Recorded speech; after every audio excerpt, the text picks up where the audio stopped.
Wow, we got a theme going on here. This is pretty good. So recently I took a flight out to Washington, D.C. My dad was having some health issues, and I was kind of taking a last-minute flight out to go and, well, be with him. It was a pretty serious thing. My roommate was a young woman, maybe mid-30s, attractive in that very Midwestern Garrison Keillor sort of way. And she sat down. We kind of instituted some small talk. She asked about why I was going out to D.C. and I told her about my dad, and she offered her concern. And I asked her, so why are you going out? Just vacation or for work? And she said, well, actually, I'm a farmer, and I'm an independent farmer. And there's a collection of us. We take turns going out to talk to our congressmen and our representatives and other stakeholders.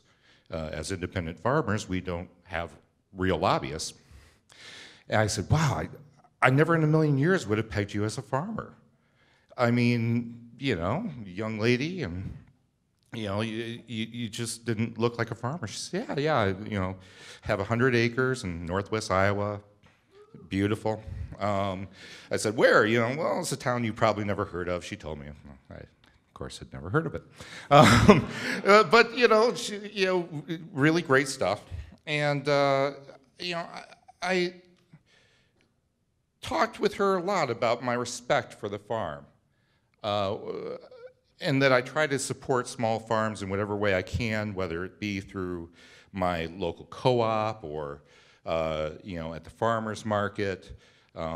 It's something I'm really invested in and believe in, but I know that it's hard work. And she told me about how they've been experimenting with organics. She's got 100 acres of her family's total 500-acre plot, and on her 100 acres, they've been doing some experimenting, and it's going well, and they're continuing with it.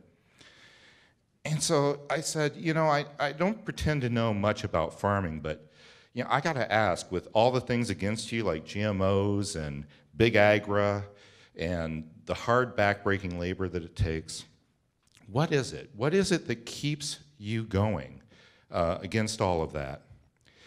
And she looked at me and she said, you've got to love the land.